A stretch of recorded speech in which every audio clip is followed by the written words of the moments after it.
The opening statements have been circulated to members and to commence their consideration. I now invite Mr. Wiley to make your opening remarks. And I might ask if we could keep them concise. There's a possibility of votes during this afternoon, and we'll have to go into a private session. So if you could maybe make them, as I say, concise as possible. So now, Mr. Wiley, thank you. Yeah, it'll come. Yeah. There you go. Great, thank you. Good afternoon. I'm Alan Wiley, the CEO of EnergyCloud. I'm here today with my colleague Cathal Lee, who's co-founder and non-exec director of EnergyCloud. We'd like to thank the Cearlach and members of the committee for the opportunity to present today. On the 23rd of January this year, the programme for government was published, and it contained a commitment to explore if legislation could be enacted to divert surplus renewable energy that would otherwise be wasted to those in fuel poverty, and also to explore ways to use surplus renewable energy to help reduce energy poverty, ensuring that renewable energy benefits all communities. The levels of waste since this commitment was made are truly shocking. According to EirGrid, we have seen 962 gigawatt hours of renewable wind energy dispatched down to 30 September. That is in less than 9 months. This is enough renewable energy to heat 321 million tanks of hot water and has an average retail value of 341 million euros. In other words, on average, almost 1.4 million euros of clean renewable wind energy was dispatched down or wasted every single day since the programme for government was published. Unfortunately, this is nothing new. We've had almost 2.5 billion in waste since 2017, and in 2024 alone, we saw 450 million euros in wasted renewable energy. Last Thursday night, for example, the 13th of November, there was over 2.7 million euros of waste in one single night. EnergyCloud seeks to use that otherwise wasted clean energy and redirect it to heat water in the homes of family living in social and affordable housing at no cost to them.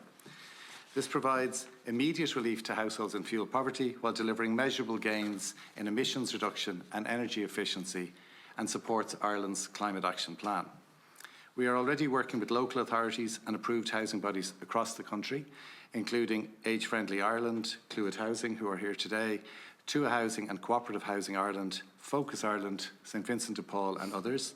And we are live as well with local authorities right across the country, including Cork City Council, Dún Laoghaire-Rathdown County Council, Galway County Council, Limerick City and County Council, Longford County Council, Offaly County Council and Roscommon County Council, delivering free hot water to hundreds of homes today, which is being supported by the electricity retailers, including Electric Ireland, who are also here today. In addition to our initial projects with smart immersion controllers, EnergyCloud is working on new projects with new technologies that will provide longer duration benefits to the residents, heating their homes as well as their water. These projects include heat pumps, thermal batteries and smart storage heaters. With proper support, this approach is ready to scale nationwide. The committee's remit places it at the intersection of housing quality, community wellbeing and environmental performance. We were heartened to see Recommendation 8 of the 2024 Joint Committee on Social Protection's Energy Poverty Report, which specifically called for properties to avail of EnergyCloud free hot water, smart storage heaters and energy-efficient white goods, goods appliances, particularly where the SEAI has failed to carry out a deep retrofit under the Warmer Home Scheme. This recommendation is now echoed in the NESC Secretariat Report number 36, Energy Transition as an Opportunity to Eliminate Energy Poverty, in May of this year, which confirms that support for social enterprises such as EnergyCloud should be considered so that they can operate at a bigger scale. In particular, EnergyCloud offers two aligned contributions to housing and local government priorities: improved living conditions in public and approved housing body housing, especially for tenants who are in retrofit backlog, and efficient use of existing infrastructure supporting just transition objectives with no new capital cost to the state. A recent report from Pobl states that people in poverty are 5 times less likely to benefit from renewable energy than those not in poverty.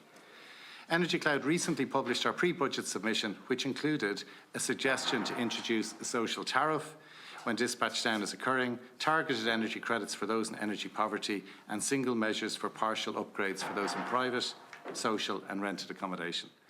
But perhaps of most interest to this committee might be our suggestion that the government announces, as the UK government did, that as a direction of travel, all new devices in new builds and upgrades should support demand flexibility. We would say EnergyCloud ready, so that when there is waste in the system, these devices can be accessed remotely to use this waste. And finally, we would respectfully ask that energy poverty could be included in the work plan of this committee going forward. And we also want to work with the councillors, the local authorities and approved housing bodies in each of your constituencies so that we can collectively ensure that the commitments in the programme for government around energy poverty are addressed and actioned as soon as possible, so that we do not have an additional €341 million of wasted renewable energy in the next 9 months. Thank you. Thank you, Mr. Wiley. I now invite Ms MacDonald and Ms Vickers to make the opening statement on behalf of Clúid Housing. My name is Susan Vickers. I'm with the Head of Environmental Sustainability with Clúid Housing. Chair and members of the committee, we welcome this opportunity to meet with you and contribute to a discussion on supplying excess renewable energy to homes experiencing energy poverty. We're here on behalf of Clúid, Ireland's leading approved housing body. We're responsible for the management of over 13,000 homes, supporting over 33,000 residents. Our vision is a society where everyone has a great place to live. But a home is more than bricks and mortar. It must also be affordable, sustainable and warm. Today we want to address a challenge that threatens this vision, energy poverty, and how through our partnership with EnergyCloud we are turning surplus renewable energy into a lifeline for families who need it most. Energy poverty is not a marginal issue, it's a growing crisis. Energy poverty is where a household is spending more than 10% of their income on energy needs. The SEAI report on energy poverty in Ireland of this year indicated that 42% of participants are in energy poverty. Alarmingly, almost a fifth spend 20% of their income or more on energy costs, which is considered by some to represent extreme energy poverty. According to the report, 3 in 10 bill payers reported having to cut back on essentials to afford their energy bills, most of which did so multiple times in the previous month. Most participants, over 50%, who reported going without heat or cutting back on other essentials, were in fact doing both. So for social housing residents, this burden can be especially heavy. Many of our residents live on low incomes and rising energy costs push them to make impossible choices, heat or eat. Recent data from the Commission for Regulation of Utilities shows that 27% of all domestic gas consumers and 13% of electricity consumers are now in arrears. Our tenancy sustainment teams see this every day. Energy poverty is a major factor in about 34% of cases of those at risk of losing their homes. And that is likely an underestimation. We have residents who can afford just €20 a week for heating. Others have arrears of up to €1,300 with energy providers on top of their rent arrears. Some households simply do not turn their heating on because they fear that cost. So this isn't just about comfort, it's about dignity, health and the ability to sustain a tenancy. Our renewable energy sector is a success story, yet that success creates significant waste. In 2024 alone, 422 million hot water tanks worth of renewable energy were lost. For our residents who cannot afford waste, this is a scandal. Why should green, clean energy go unused while families suffer cold homes? And this is where EnergyCloud comes in. It's a simple solution, taking surplus renewable energy, primarily from wind farms, and diverting it into homes experiencing energy poverty. As it uses existing infrastructure, there are no complicated or costly installations, just smart technology, making smart use of what we already have. As a social landlord, Clúid's starting point is to provide housing, but we understand our responsibilities do not end there. We are keen to align with innovative organisations to ease the financial burden on our residents. In 2021, we were proud to be the first social housing partner in this initiative with EnergyCloud. Today, hundreds of our homes are equipped with EnergyCloud technology, and in 2024, families received a free tank of water on 99 separate nights. For some, that means being able to take a bath, wash clothes, or simply feel warm without that cost. The feedback has been overwhelmingly positive. One resident told us, "It is such a wonderful feeling to wake up with a text from EnergyCloud saying that I've received a full tank of water. The increased price of food and energy has made things very difficult. So now when I see the weather forecast that's likely going to be windy overnight, I think, great, that means a free tank of hot water from me. These are not luxuries, they're basic comforts that many of us take for granted. So providing high-quality homes is a core priority for Clúid. We're proud 61% of our homes are currently A-rated. Further 16% are B-rated. Our retrofit programme is one of the most ambitious in the sector. We're building smarter, greener homes, but we also recognise that sustainability is not just future builds. It's about making the most of what we have today, our homes, our infrastructure and our partnerships. EnergyCloud aligns perfectly with this ethos. It reduces waste, it lowers carbon emissions and delivers immediate benefits to families in need. We would like to extend our sincere thanks to the electricity providers, funders and partners who have helped these families, including EirGrid, ESB Networks, Bord Gáis Éireann, Electric Ireland, Flowgas, Pin Energy, Prepaid Power, SSE Electricity and Amazon. Our ambition is to roll out EnergyCloud across our 13,000 properties. The potential is huge. We're already exploring storage heater trials, solar thermal pilots and integration with smart meters to optimise energy use. In the future, we envision EnergyCloud-ready heat pumps in retrofits and new builds, turning every home into a smart, sustainable hub. Members of the committee, this is more about technology, it's about fairness and social justice. Energy poverty pushes families into arrears, increasing anxiety and stress, undermining health, social inclusion and community cohesion. By supporting initiatives like EnergyCloud, we can tackle these challenges head on. Thank you. Thank you very much, Ms Vickers. I now invite Mr Walsh on behalf of Electric Ireland to make your opening statement. Good afternoon, Oireachtas, members of the committee. Thank you for the invitation to today's meeting. My name is John Walsh, the Emerging Technology and Research Manager with ESB Innovation. I'm joined by my colleague today, Nolene Gibbons, who is the Head of Residential Ireland in Electric Ireland. We welcome the opportunity to speak to you today on ESB and Electric Ireland's role in supporting EnergyCloud and in combating energy poverty. We would like to start by covering the following key points. ESB has collaborated with and supported EnergyCloud, a social enterprise that delivers free tanks of hot water on nights when there is surplus wind energy to homes in energy poverty from its inception. We act as an advisor to the board of EnergyCloud and have played an active role in its development.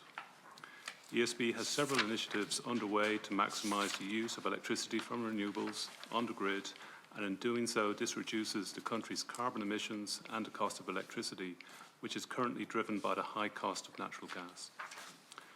These initiatives include deploying large battery and storage systems, upgrading the grid, rolling out over 2 million smart meters, developing one of the country's first electric vehicle charging networks, engaging with customers so that they can embrace flexible energy consumption activities to match periods when there is plentiful renewable electricity. This is a snapshot of group-level activities undertaken by ESB, and that may be pertinent to this discussion. The committee may also be interested in Electric Ireland's proactive actions to support the energy poor. And for this reason, I will now hand over to my colleague, Nolene Gibbons, Head of Residential at Electric Ireland, to discuss specific Electric Ireland-driven initiatives. Electric Ireland remains acutely conscious of the cost of living challenges facing many of our customers and are committed to supporting those financially vulnerable customers who are most in need. We have invested over €6 million in our hardship fund since 2020 and engaged closely with key stakeholders such as MAPS, St Vincent de Paul and Alone to support households who need additional support. At the outset, having reduced our electricity prices 3 times in the past 2 years by a cumulative 19.34%, Electric Ireland remains committed to offering great value with the lowest standard variable tariff in the market. We also reduced gas unit rates and standing charge by 4% from the 1st November 2025, equating to a 57.56 cent saving per annum on the average gas bill. With regards to surplus energy for energy poor homes, ESB has supported and collaborated with this from its inception. As you will have heard from my colleague John Walsh, is an advisor of the EnergyCloud board, and Electric Ireland supports and funds the electricity for our customers whose households are EnergyCloud enabled. Furthermore, in consideration of energy poor homes, we continually review our support activities to ensure that we develop measures that will provide meaningful impact for our most financially vulnerable customers. The following programme of targeted initiatives is now in place. 1. Electric Ireland Compassionate Assistance Fund. This is an assistance fund that we have established for winter 25 and 26. Applying the learnings gained through our previous hardship fund, Electric Ireland is working with key partners such as Alone and MABS to identify appropriate financially struggling customers and provide them with direct financial relief via their electricity or gas account. 2. Incentivising smart pay-as-you-go and instalment plans. Conscious of the need to support customers resume control of their bill payments, we are currently piloting a number of incentive programmes, primarily through account credits, to drive both smart pay-as-you-go and regular payment plan adoption amongst customers who are currently in debt.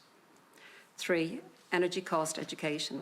In September and October of 2025, we actively promoted an energy education campaign that featured an information email or leaflet included with bills, along with the development of our website content.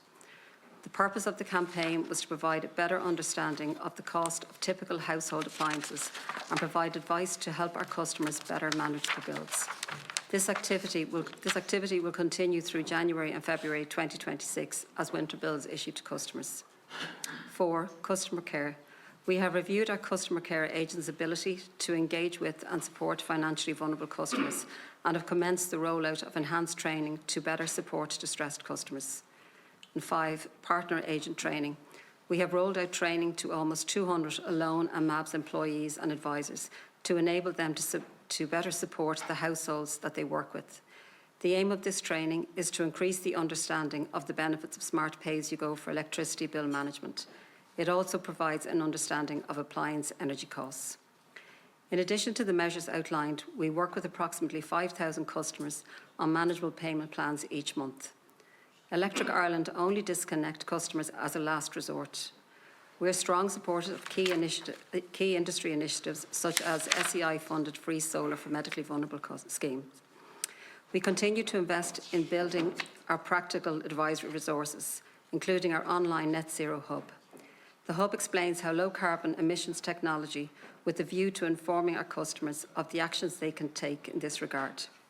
In this way, we seek to help our customers navigate net zero products such as solar and electric vehicles. Conclusion. ESB is committed to continuing to support EnergyCloud in its mission to reduce and eliminate energy poverty. Electric Ireland is also committed to positively supporting customers who may be at risk of energy poverty. We have an extensive programme of activities in place to support our financially vulnerable customers, and we will continue to give this issue firm focus this winter and beyond. Thank you very much, Ms. Gibbons. Just also to propose that we'll publish the opening statements on the Oireachtas website. Now I'm going to invite members as per our circulated list. We're going to go with 7 minutes for questions and answers, and I'd ask members please be specific to who you're asking the question, and please use your time wisely to ask questions as well, and I'd ask the witnesses to try and be concise with your answers as well. First we have Deputy Seamus McGrath.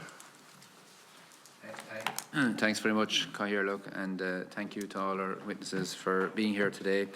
I think this is probably one of the more positive sessions we can have in the Housing Committee, talking about the potential that is before us in terms of using excess energy. And I suppose at the outset, EnergyCloud, both Cathal and Alan, I met you in recent months, and I came away so impressed in terms of the work you've been doing in EnergyCloud.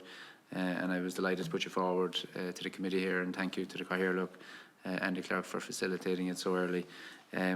It's a no-brainer to use that phrase. As you've outlined there, €341 million worth of excess energy gone to waste since the programme for government was published, on average 1.4 million per day. And as you said, 2.7 million alone last Thursday evening. Incredible that we are in this place as a country, I suppose, that level of excess energy is going to waste, and we're not harnessing it in a better way to combat energy poverty, which we all know and accept is a real issue out there. At the outset, I suppose I do want to acknowledge Deputy Paul McAuliffe next to me, who is progressing legislation in this area, and that legislation has passed the first stage, which is very significant, and Deputy McAuliffe was working closely with the Minister to see how we can progress that further so that excess energy is utilised better. So just to try and get some questions and engagement with yourselves, I suppose if I can go to EnergyCloud in the first instance. Look, what you've done is incredible, and you are expanding your remit all the time. I suppose if you could tell us in simple language what the main constraints you face at present in terms of trying to broaden this out further. I know you're trying to engage with local authorities. I'm sure there isn't major resistance there. I'm sure most of them are willing to engage with you, but just to give you an opportunity to outline maybe the constraints that you face in terms of trying to broaden out what you are doing. Sure. Thanks, Deputy. I suppose if I can come up a level, if that's okay, Deputy McGrath, is one of the things that would help enormously, and you referenced Deputy McAuliffe's bill, is for us as a country and as a government to acknowledge the desire to use the waste, because that is something that's missing at the moment. And I think that could be a transformative thing if, as a direction of travel, as a policy, that we said that we actually want to use the waste. Because then that's an instruction to us all to use it, including the different government departments, EirGrid, ESB and so on. And I think that would be enormously helpful in unlocking progress and unlocking, starting the process of delivering on the commitment. So I think that would be one thing. We mentioned in our opening statement as well around demand flexibility, or as they would call it in the UK, smart functionality, because the UK have done this already, where they've published secondary legislation to say that they would like all devices to have smart functionality within 24 months. I think that would help enormously as well. So just in simple English, that's a remote access option, isn't it? Exactly. Yeah. So when you put in a device, perhaps a new heat pump or any other device around heating, that should be remotely accessible. Okay. And as we know from the recently published housing plan, there's a desire to build 75,000 social homes. Well, we would suggest that it should be announced as a direction of travel, that all of those homes should have smart technology, that the heat pumps should be remotely accessible. So I think those two things, if I stay concise as the Caorlaigh requested, I think those two things would be very helpful at a high level to unlock it. And then, of course, funding is always important, you know. So that would be the third thing, if that answers your question. Okay, no, that's good. And you have a good relationship with many of the local authorities, with the approved housing bodies. You're continuing to engage with other local authorities across the country to try and get them to embrace this as well. Is that correct? Absolutely, and I think so far, you know, most of them are very helpful, very engaged. We're moving forward. Like even today, we're having devices installed in Cork, in Offaly, Galway, Dún Laoghaire, Rathdown, and Fingal as well. So we're constantly moving out to build it out nationally. But of course, you know, we are a privately funded charity, so there's a limit to what we can do on our own. And I suppose that's an important point, is that we're not trying to do this on our own. We're trying to do it in collaboration with the government and all the other local authorities and so on, and approved housing bodies. Okay, thanks for that, Ellen and Carl. I may get a chance to come back to you again later. I just want to turn to Clúid, if I can, please, and thank you for your involvement in this as well from the early stages back in 2021 as the first partner. That's very impressive. And 13,000 housing stock, 60% are A-rated, which is a very strong commitment to, you know, reducing your carbon footprint and so on. Just in terms of the percentage of your homes that would currently be benefiting from the EnergyCloud initiative, what percentage would you be at present? We have a few hundred. A few hundred. Present, because we, I suppose, partnered in the pilot to prove the concept and to tweak it and so on. So the EnergyCloud now has grown. We're now trialling the smart technology with storage heaters and thermal solar and so on. Yeah. So our intention is we would like to expand it out for sure and look at other ways that we can do it other than just immersion heaters. Okay, so plenty potential to huge potential, yeah. Expand and grow, but as Alan said, the importance of government getting behind this as a strategy and talking about it and simply raising the profile of it is very important as well, and hopefully as a committee we can help to do that. If I may just turn to Electric Ireland and ESB, if that's okay, and I suppose just to put a question to you, and again, look, thank you for your involvement as well, very noteworthy, and as you say, an advisor to the board and so on like that, so you've very much embraced this initiative, and that's great to see. Just in terms of, you mentioned in your opening statement in terms of trying to tap into excess energy by additional batteries, for example, smart meters and usage, more charging and at night and so on. Is there a potential that that will reduce some of the excess energy if you roll out those initiatives? Just to put that question to you. It's a very good question. So we are working across the energy industry, it's not just the ESB, to reduce the amount of excess renewable electricity. However, it is substantial. We are looking to upgrade the grid, deploy lots of storage technologies, and roll out flexible demand solutions like Alan has spoken to. But we see lots of opportunity for initiatives like EnergyCloud, so we're very supportive. Still plenty of opportunity for the years ahead, no matter how much you progress with the other initiatives. That's good to see. And obviously there will be further wind energy produced as well. That is something as a country that is growing all the time as well in terms of both onshore and in the future offshore, hopefully. So the potential is there very much. My time is up, so I'm going to adhere to the call here. Look, and thank you all, and hopefully I get a chance to come back in again. Thanks, Deputy Owen O'Brien. Chair, thank you very much. And first of all, thank you for all of the presentations. They were incredibly enlightening for a committee that doesn't look at this issue enough. So let me just put it in context, and then I have some specific questions primarily for EnergyCloud, but if others want to follow up, that would be helpful. So we've an estimated 550,000 households in energy poverty.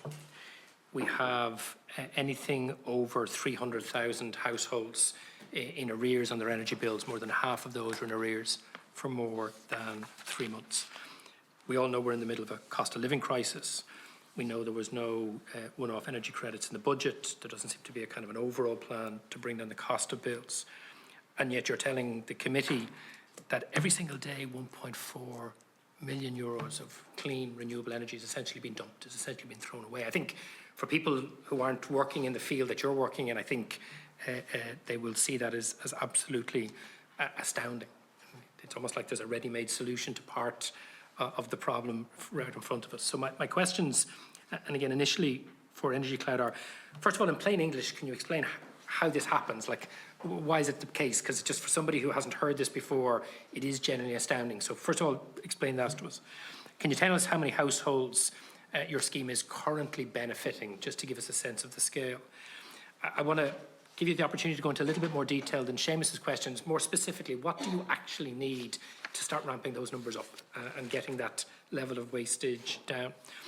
But also because obviously you're clearly using social housing and AHB tenancies as your metric, but of course we know there's huge numbers of people in the private rental sector, tenant purchasers, particularly pensioners, as well as modest income working family and private homes.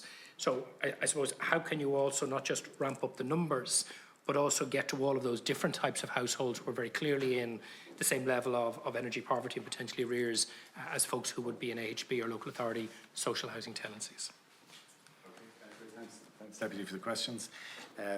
So I suppose in the first instance, the number of houses that we're dealing with and helping today is in the hundreds and will be in the thousands within the next few months. So we're scaling up quite nicely, and that's fantastic. But as you correctly said, there are 550,000 homes in energy poverty, so we know we can never get to all of those. And then in terms of what do we need to do to expand this out, I think it's a combination of the stuff we mentioned with to Deputy McGrath's question around demand flexibility, smart technology being installed. I think that will be enormously helpful. And just to be very clear, what you're talking about is just actual meters of a particular kind being installed in households and being installed for free? Yeah, well, meters, yes, but I suppose if you're putting in a heat pump, that heat pump should be accessible remotely. If you're putting in a storage heater, it should be accessible remotely, the way our smart immersion controllers are accessible remotely. And to do that, what's the kind of cost per household to make that happen? Well, the cost is very low. So if you're talking about a heat pump, currently you might spend, up to 8,000 or 10,000. Our friends included can give you better numbers than I. It's probably 10 or 20 euros additional to make that a smart technology. It's not. And that allows that household to be able to draw on this excess energy at those periods when it's there.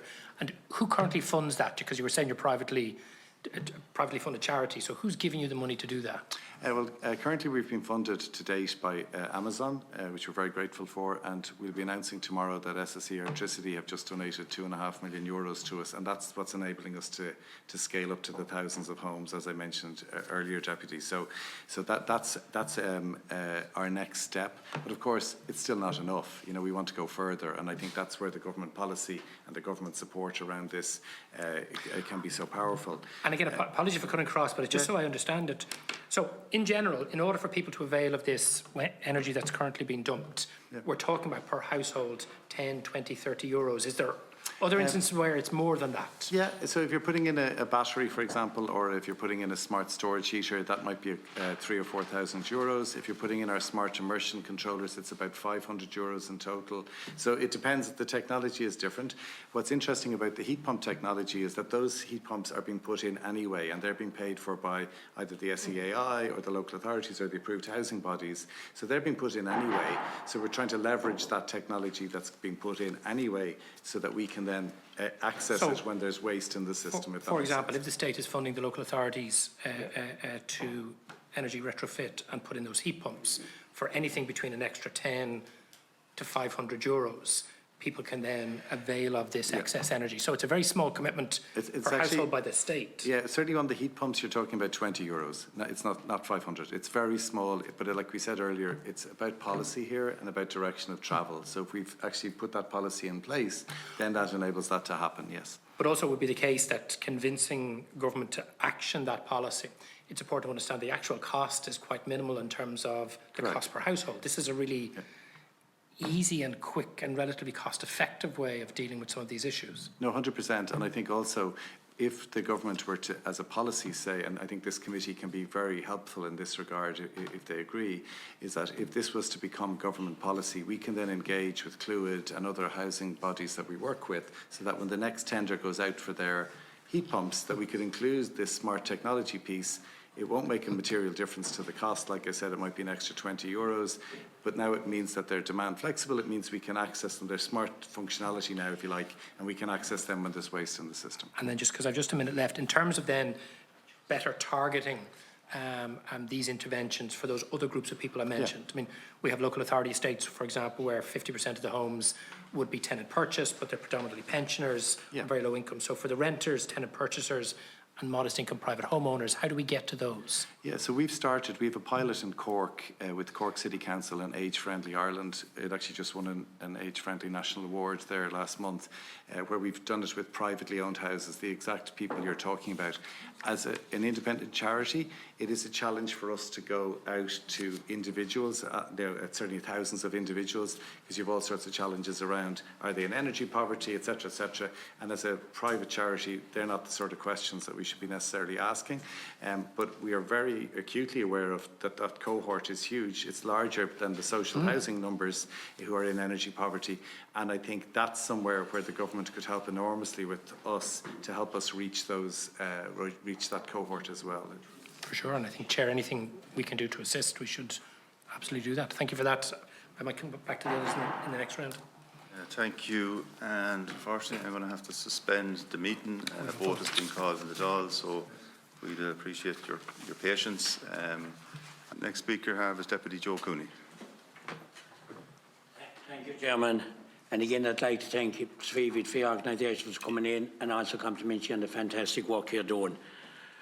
One of the very concerning things is waste and energy poverty. Unbelievable. Over the last 7 years, 2.1 billion. And what you're telling us here is, over the lifetime of this government, it could be 3 billion, which is unreal. Have there been solutions looked at to see how we can prevent this from happening? What would be the main solutions you would have in your mind as to how we can curb it?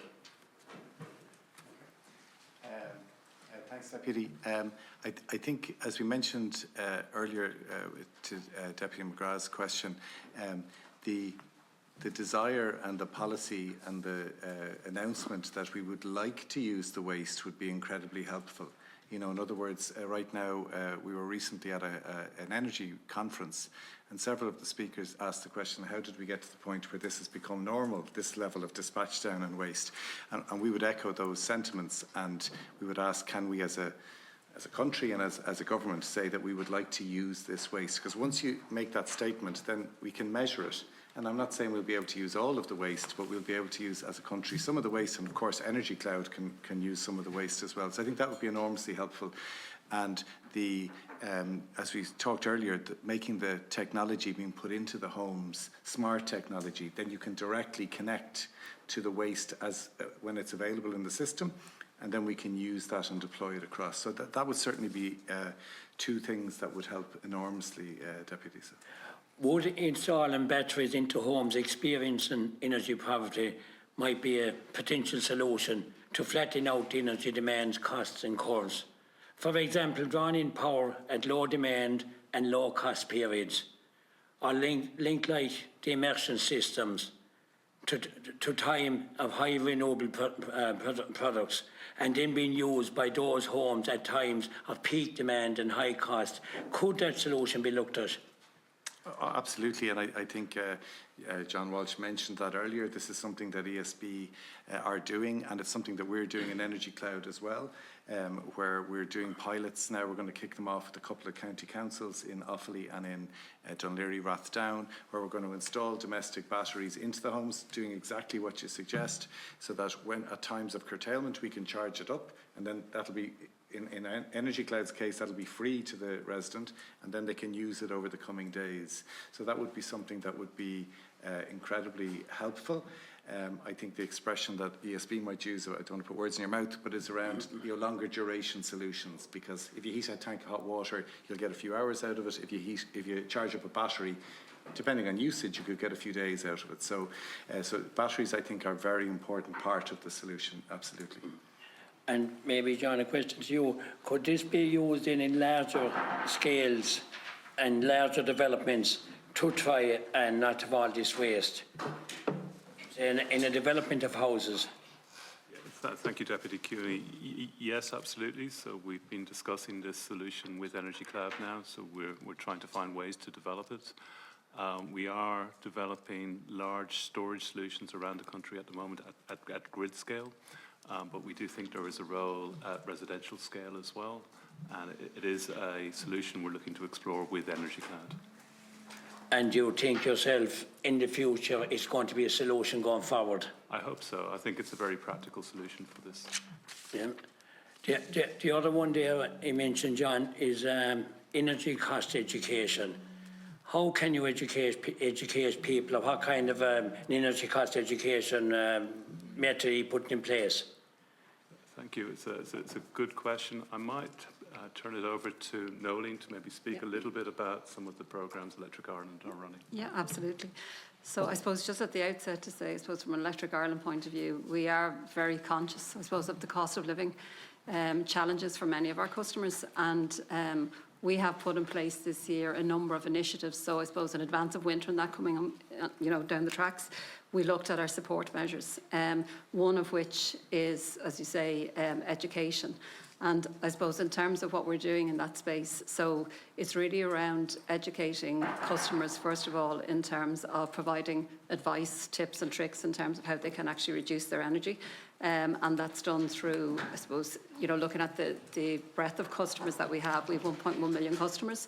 So that's done via leaflets in the bill, it's done via our website, and it's done via our app. So that's one way of doing it. But what we're also trying to do is encourage our customers who are in financial difficulty to actually engage with us. And, one of the solutions there would be a smart meter. So with a smart meter, we are piloting an initiative which is around incentivising customers who are in financial difficulty to go onto a smart pay-as-you-go meter.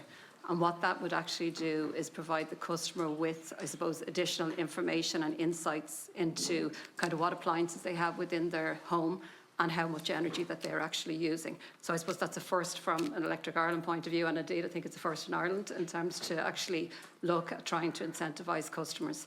And then we also have our Customer Assist Fund, and that's something that we introduced on the back of our hardship fund that I suppose since 2021 we've given around 6 million in a hardship fund. So we've kind of taken the learnings from that and adapted that then to our existing Customer Assist Fund. And I suppose maybe the final piece to mention there as well is around when we talk about educating customers in terms of their usage and bill.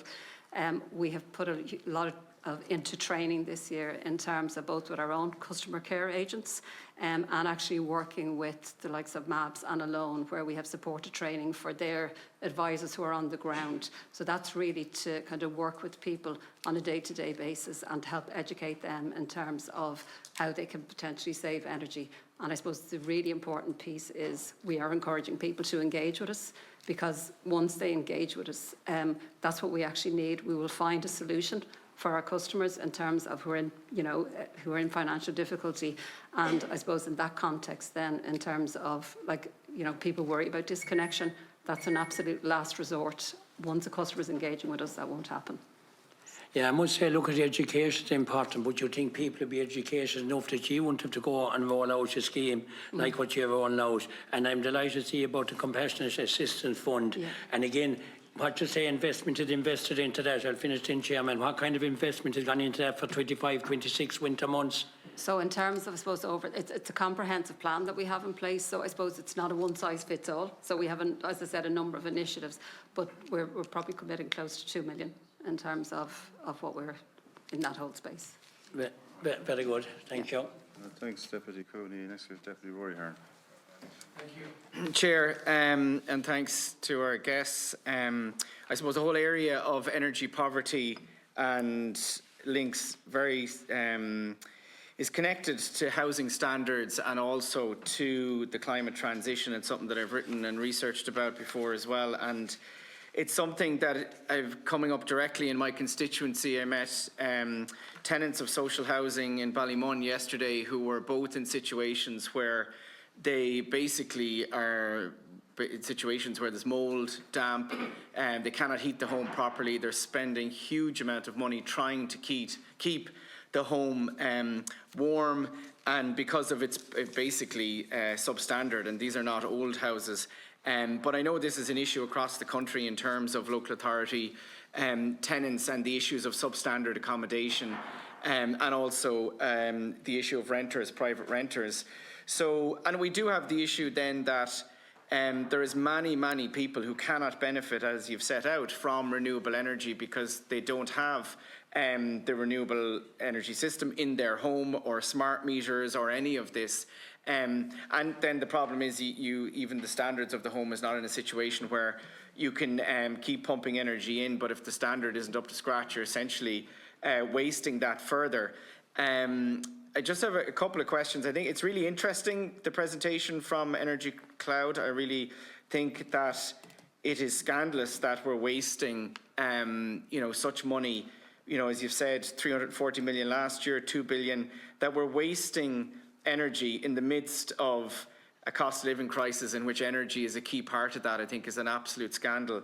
And maybe you could set out just, you say there in terms of, the commitment to the programme for government, what specifically is the more support that's needed from government? Thanks, Secretary. I think it's two parts really. We've discussed in terms of the desire to use, and a statement that we will use it. So Deputy McAuliffe had published a bill earlier this year, the Energy Poverty Reduction Bill, and that speaks to placing targets around the level of waste that we should use as a country. So not just EnergyCloud, but in totality. And I think that would be very helpful. We as EnergyCloud aren't calling necessarily for strict targets around it, but we are calling for the government to say that they want to use this waste. I think that's an important statement because it'll lead to measurement and it'll lead to action really, because we haven't seen any action yet. So I think that would be enormously important. And we touched on the the smart technology, the smart functionality. I think that will help significantly as well.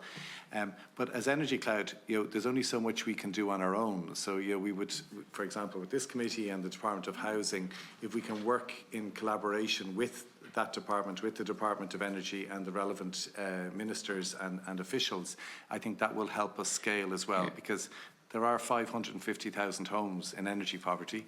And no matter how much money we raise privately through donations and so on, and we've been quite successful at that, but we'll get to thousands, tens of thousands of homes, but we won't get to the 550. That's policy, Deputy. So essentially, if I'm right understanding, what is needed is additional funding from government to put in the systems in people's homes in various aspects to that, be that smart meters, be that batteries, be that actual retrofitting, that would enable this to be done.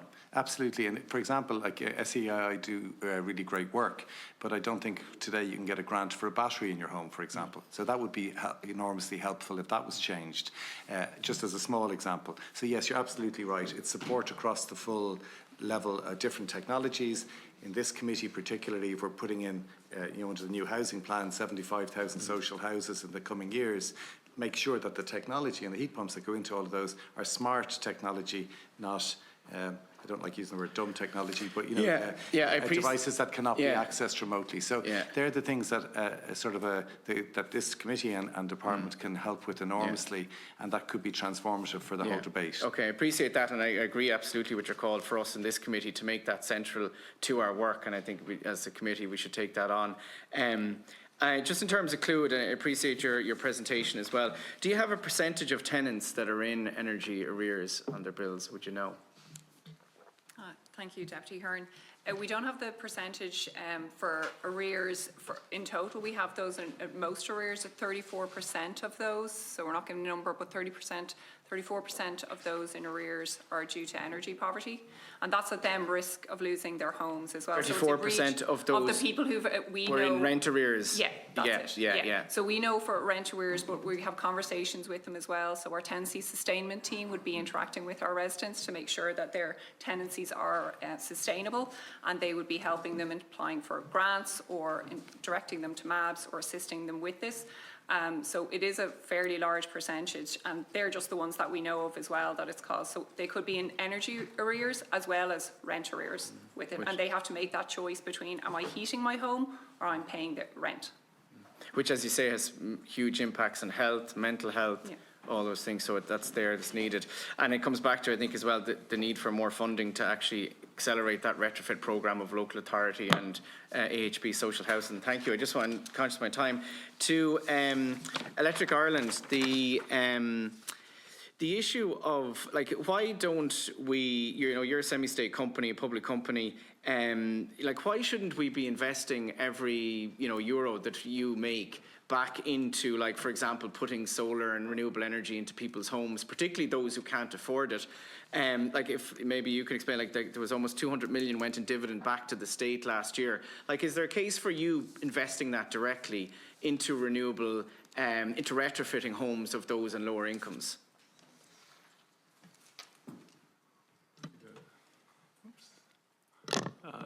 Thank you, Deputy Hearn. I think you've touched off the point about the dividends that the ESB pays back to the government each year. So this year we've paid back approximately 189 million euros from our 24 profits, and the total dividends paid back since 2014 is about 1.8 billion euros. So it's the role of the government to decide how to best use that dividend income to support its citizens. And it is a substantial amount of dividend repayment. Would you have capacity to, for example, roll out more renewable infrastructure on people who can't afford to get that retrofitting of their homes, for example? Would you have capacity to carry out that yourselves? So today we are rolling out solar panels on behalf of SEAI for people who are medically vulnerable. And maybe Nolene, do you want to speak to that programme? So maybe just from an Electric Ireland point of view, I suppose from Electric Ireland, our supply licence and regulatory restrictions, we are separate, I suppose, from an ESB perspective, as in we can't be subsidised through ESB's profits.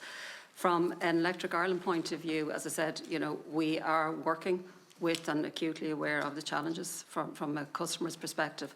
And we are, I suppose, we are funding a number of initiatives. As John mentioned as well, we're obviously supporting key industry initiatives like EnergyCloud, and indeed we're supportive of the SEAI, which is the free solar for medically vulnerable customers. So we are rolling that out this year. So we have an agreement with SEAI. We should hope to have probably close to 400 installations by the end of this year in terms of solar panels for medically vulnerable customers.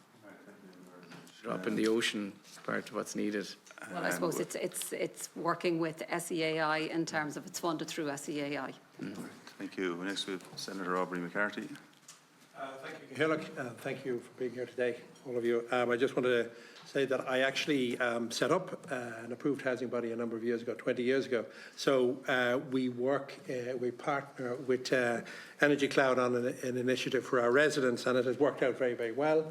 And a lot of our residents come from marginalised circumstances. And I think the work that you do, EnergyCloud, is turning a negative into a positive. And I know it's sort of based on Food Cloud. And ironically, Tiglin, the approved housing body, which I founded, was the guinea pig for Food Cloud in the early days. And it was using surplus food, so it wouldn't go to waste. So now we have the Lighthouse Cafe in Dublin, and we feed up to 500 a day. So I've just a few specific questions, and they're largely for the ESB, and I've looked at the website just regarding your pass-through costs. And I'm wondering, wearing the Tiglin hat for a moment, regarding transparency, what is the charge that the ESB, Electric Ireland, I should say, if a domestic customer pays, let's say, 30% per kilowatt hour, what is the charge that goes to actually ESB?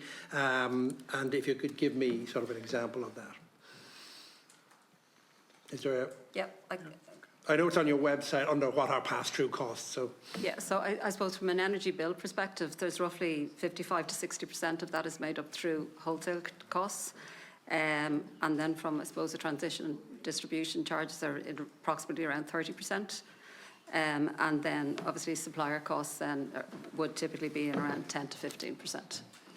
So the likes of the EnergyCloud, so it's roughly 30% goes to you, is that right? No, in terms of pass-through charges. So I'm saying maybe I've misinterpreted your question, so apologies if I have. Yeah. But in terms of, I suppose, the cost associated with a bill, 55 to 60% of that is made up from wholesale cost charges.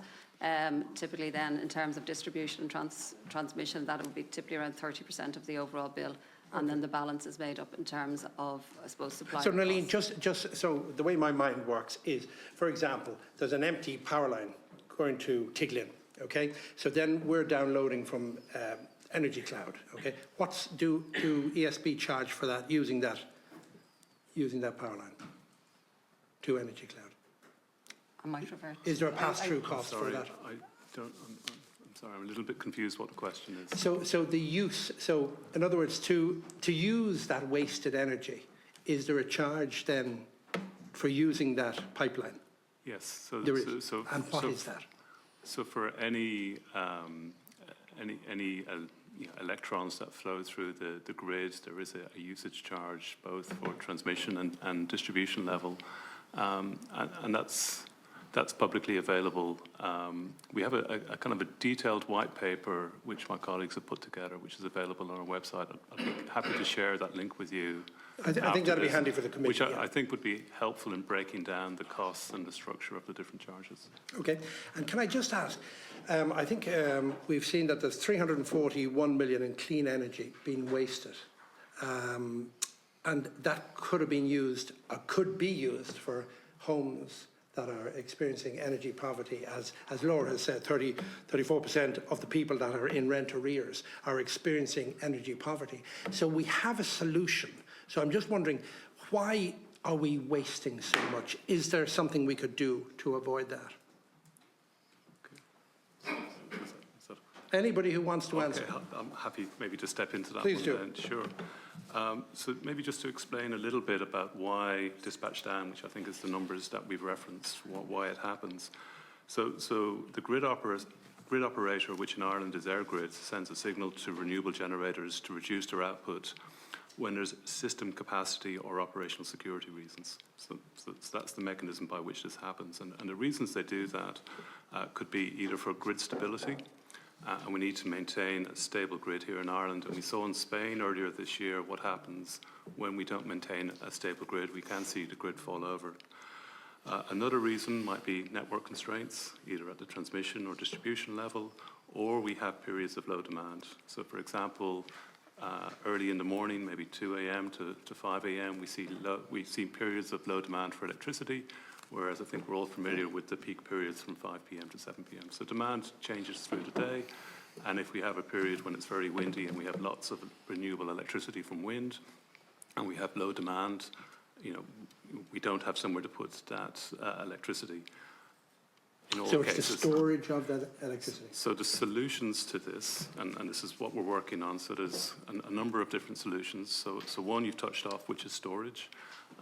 So we've been developing large storage solutions for many years. Probably the one most people are familiar with is Turlock Hill, which was 50 years old last year. But we have been developing large battery systems around the grids with about 300 megawatts of capacity available today, so that's integrated in. We're also developing solutions like flywheels, and we're looking at long duration systems as well. We're also exploring the use of hydrogen on the grid. We're also upgrading the grid, which is very important, and that will unlock some of the capacity constraints that we're seeing. And then a third element of this solution is to develop demand flexibility. So my colleagues in ESB Networks have a great scheme called Is It a Good Time? We have about 37,000 people enrolled with that, and we're trying to educate and enable people to use flexible electricity. So, John, so what you're basically saying is you're working on how we can use wasted energy. Because I'm just hearing Laura, and then I was just up at in the Dáil, and they were talking about how families are going cold. So for City, I think we've the solution in this room, and yet it's been wasted. And we are hugely supportive of the EnergyCloud solution. We think it's a fabulous initiative, which is why we've been involved from day one. And we're Okay, can I just team. ask just a question to EnergyCloud? Why haven't you scaled this? I might take this question, quick question. Interestingly, Senator McCarthy, one of the key inspirations for EnergyCloud as a concept actually came from ESB in 2018. They made a detailed submission to the regulator about what you could do with 1.25 million hot water tanks and the smart meters that were about to be installed. And they said that that would be about, hopefully my maths are correct, 3.75 million kilowatt hours of energy could be used if you use the existing infrastructure of the state of hot water cylinders. So in defence of ESB, we wouldn't be here today as a charity and as a social enterprise without ESB and all the partners. But your question about why hasn't more been done, I would perhaps turn that back as a mirror to all of you as legislators. It is in your gift to legislate that this not happen. It's not in EnergyCloud's power as a charity to legislate or require. It is in all of your hands as legislators to say this should not be the policy. Okay, but is the capacity there to do that? And I know I'm over time. Yes, that's fairly put. That's the way to put it up to us. Deputy Paul McConnell. And I want to thank all of our witnesses for being here today. I suppose I'm a little bit ahead of the curve because Alan and his team were very good to come to me with this concept. I think it's more than 12 months ago, myself and then Deputy Chris O'Sullivan, and we both put our names to a piece of legislation. Deputy O'Sullivan got promoted, and so his name didn't eventually get attached. But I suppose when it took me a long time to get my head around the concept, but one of the things that really helped me was the idea that in order for the network to work, what's flowing into it has to be equal to what's flowing out of it. It operates constantly in balance, and therefore at night time, when there's very low demand, you can't have excessive amounts of generated electricity flow into the system. And once you understand that concept, I think that helps you understand why it's being wasted, because I think most people can't understand the idea that you would deliberately earth electricity into the ground, and the idea is that there's literally nowhere for it to go. The second concept that I suppose I was persuaded by was the idea that we're effectively using people's hot water tanks or their EV batteries as a free battery at night time.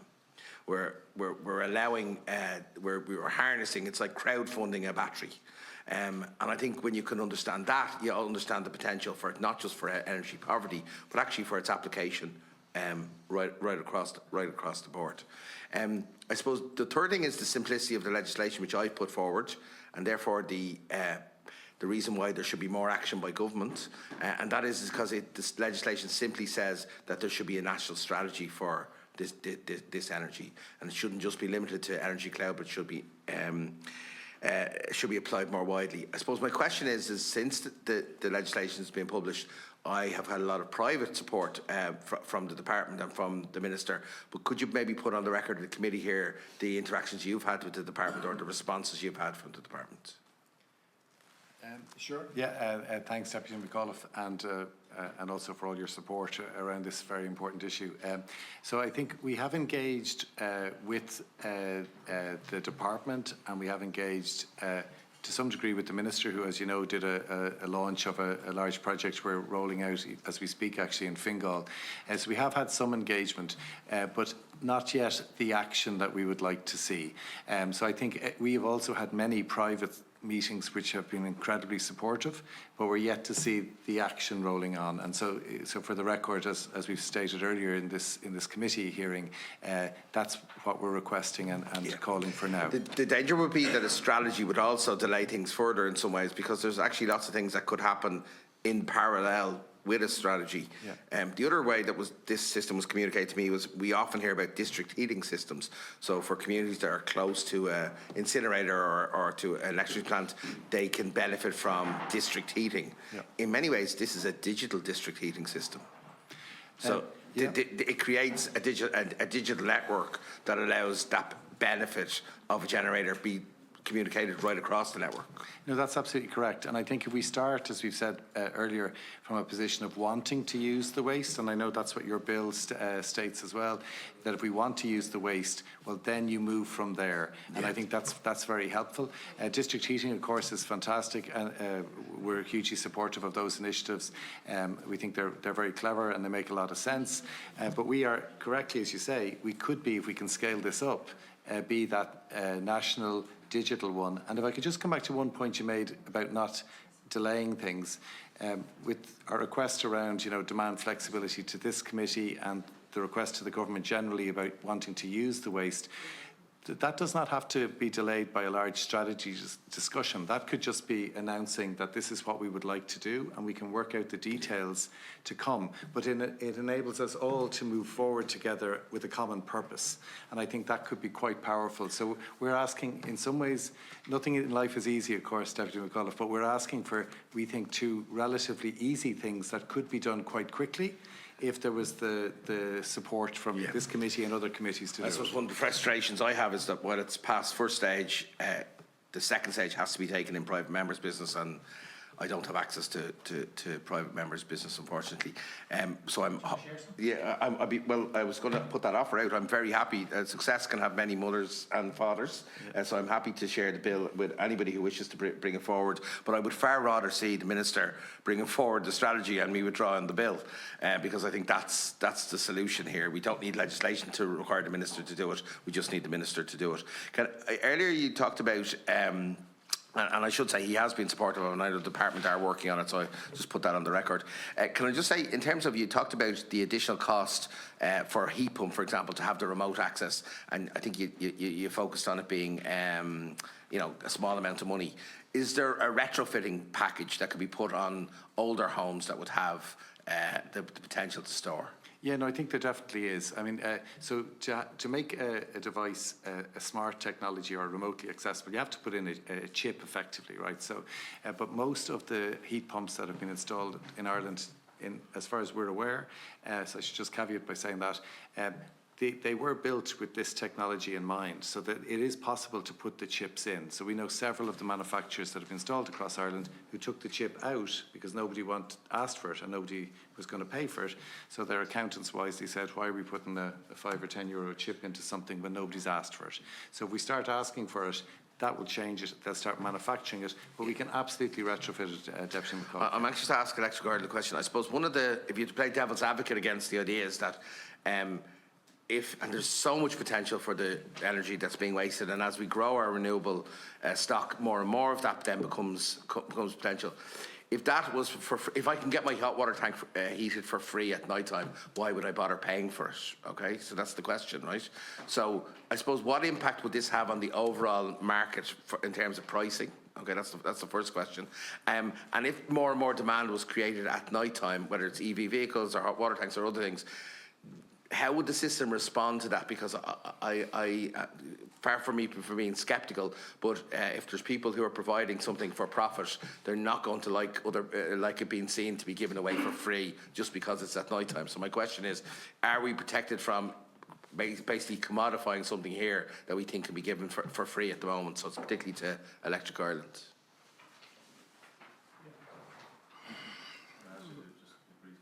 Yeah, sure. Okay, it's a complex question. So I guess the market impact question maybe first. So I think some of the numbers that both Clúid and EnergyCloud have given in their submissions are staggering. They're really, really large. And as we develop solutions to reduce down the amount of dispatch down, we do expect there to still be an element of flexibility that we can leverage. So I expect that there will be enough room in the medium to long term that the EnergyCloud model will succeed without impacting the market. I think if that answers your first question. If it was scaled, would it inevitably impact the market? It kind of depends how large it gets. So I think that's a real question of success.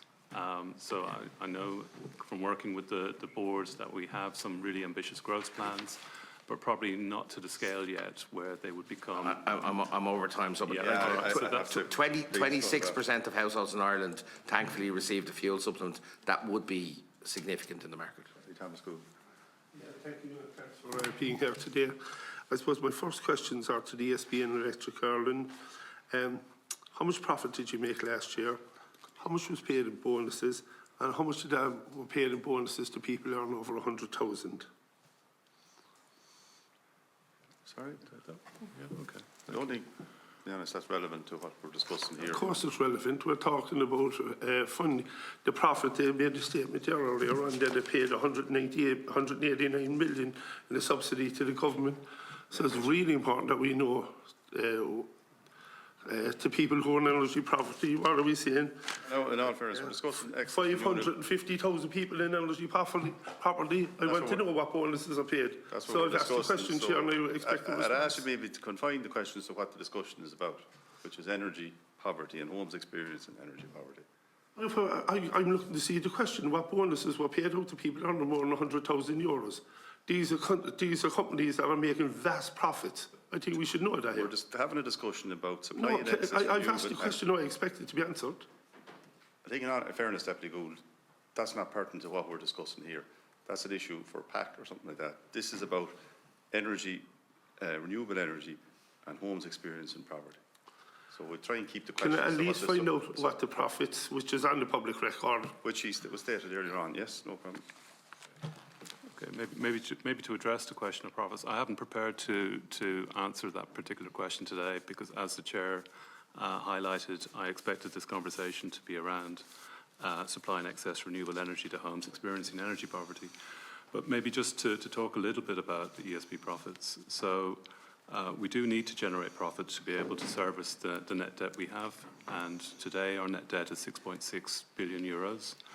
And for every €1 profit that we generate, we do invest €4 in developing the critical infrastructure the country needs to be able to continue to exploit the amazing renewable resources that we have. We are very proud of our Energy for Generations Fund, which is... And listen, thanks very much. I'm just conscious of the time. In relation to... listen, I met EnergyCloud. I think it's a brilliant concept.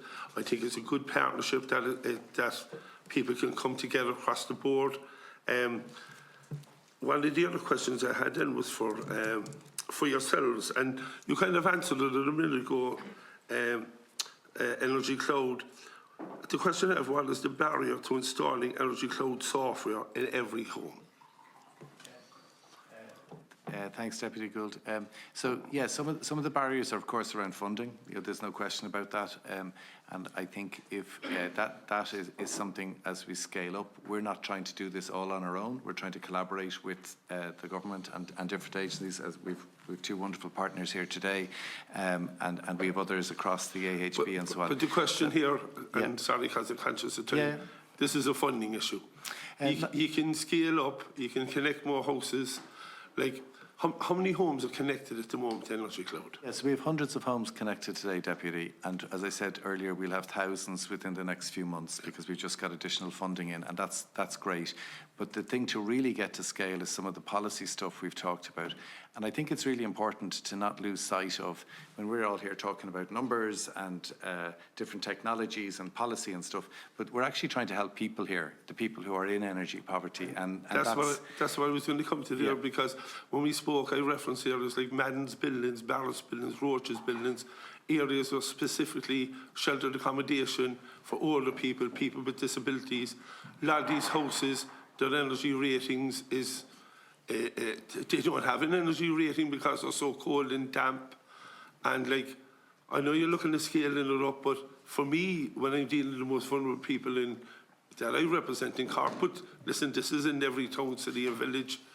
Like, you have older people, I talk to older people now, and going back, people are nervous now about boiling the kettle at peak times because of the cost of the energy at peak times, right? And these are older people who are wearing sweaters and coats in their homes. That's why I want to support EnergyCloud, right? But I also want the government to put up the funding that needs to be done. And that referenced my questions earlier on about profits being made. Where are we making vast profits when we have people sleeping, people who are cold? And you made the point there yourself earlier on, 550,000 people in energy poverty. It's actually 500,000 homes. It's about 1.5 million people, yeah. So 1.5 million people in this state in energy poverty, it's a shocking figure, right? It is. I might come in, Deputy, on the ambition to help as many people. St Vincent de Paul had an incredible report in recent years, and it was in relation to energy poverty, and it said simply, eating or heating. That's stark choice. Okay, so when you think of that as your starting point, the technology is only the mechanism to address that problem, okay? So you pose the question, if government gave more money, could you do more? The answer to that is yes. However, if government changed policy, you could do even greater without the need for €1 of capital expenditure. So the government housing plan of 72,000 homes, social homes over the next number of years, that would be voted expenditure. For an additional €2 or €3 a house, those homes, right? So that's what I'm saying. I'm just conscious of time, and I want to go to close. But the point you made is, to me, is a no-brainer. If you're building 72,000 social houses, where are all those houses? And as you said, when you're talking tiny money, tiny money to have all those compatible. Just for clue, then you made a comment earlier on, which. There was a figure came out there, 27% of all domestic gas users are in energy arrears. That's a stark figure. You see, when looking at energy poverty, impacts on 1/3 of the situations where people who are at risk of losing their homes. And you made a point earlier on, people are choosing between paying their rent and paying their heating, which is just a horrendous way to, the pressure that those families must be under, right? That they have a choice of going cold this winter or being evicted probably. That's the choice. Like, how does a person make that choice? And I want to compliment you for the work you're doing on this, to be fair, and maybe if we wanted to comment further on that. Thank you. Yes, if I may, just to make the point in terms of the arrears and the cost to these people, is that they might have about €20 to spend on heating a month. And when a hot water tank costs €1, you can see that they cannot afford to have hot water every day that we have. And speaking to the residents who actually have EnergyCloud as well, I just want to make the point and just share in terms of how grateful they are that they plan their showers around this, they plan cleaning their kitchen around this, and they're watching the weather outside to make sure it's going to be windy tonight so they can actually have that shower or wash that kitchen the next morning as well. It's having a huge impact and they're really lucky and grateful. I just want that for our 33,000 residents, not just the ones that currently have it. Thank you, Chair, and thank you, everyone. Thank you, Deputy Gould. I know we've Senator Anne Rabbitte who's standing in, take place for Senator Joe Flaherty. Thanks very much, Cathaoirleach, and can I thank all the witnesses for being before us today.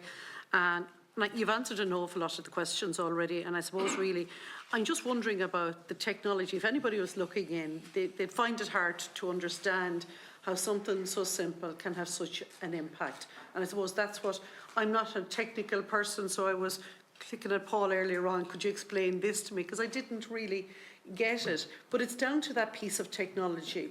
So if you can be at the start when you're implementing it, the technology is there. Retrofitting it afterwards is probably a little bit more expensive or to get people on board with it. But can I ask about where is the joined up thinking? And it's obviously there because you're working in partnership across all three. Is there issues with GDPR? I'm just looking to see what's the catch in all of this, because it sounds nearly too good to be true. And I'm not just taking from it, but it nearly does.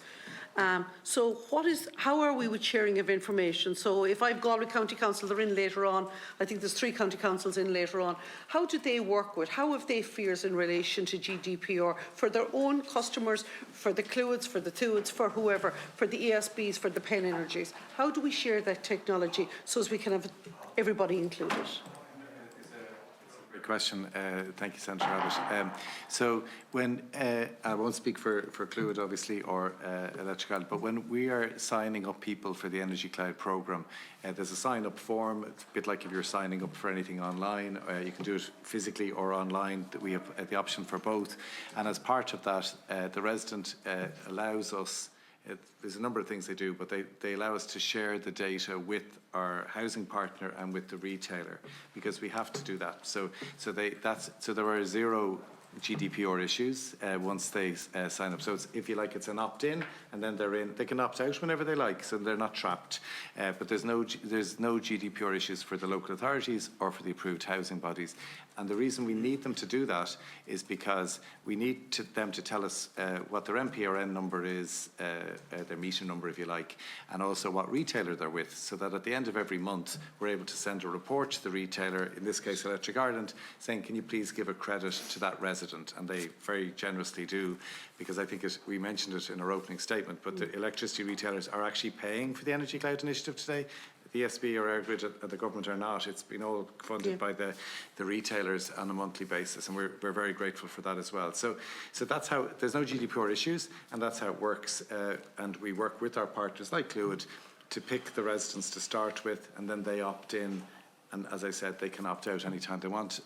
Nobody so far has wanted to opt out for obvious reasons, but that is an option for them. There's nobody trapped in this at all. And briefly for Senator Rabbitte, one of the best schemes is actually with Galway County Council, and it was launched over 13, 14 months ago.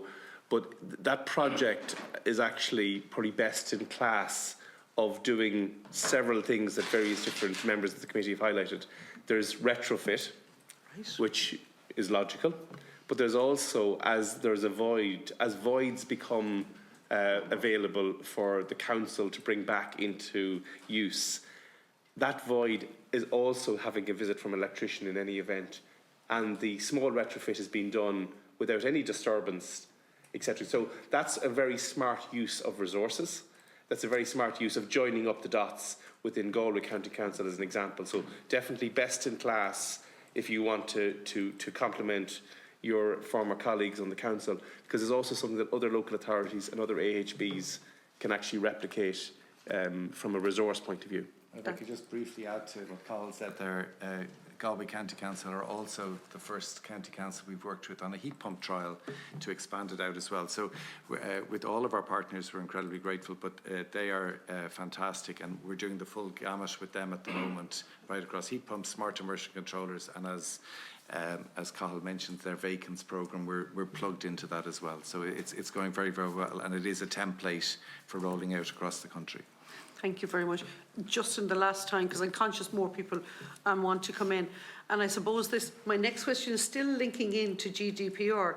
And with the Climate Committee last week, Housing and Climate were together. We had Stormy Owen being discussed, and of course the vulnerable register, and like HSE have the vulnerable register, the local authorities have the vulnerable register, ESB have a vulnerable register. There's vulnerable registers everywhere.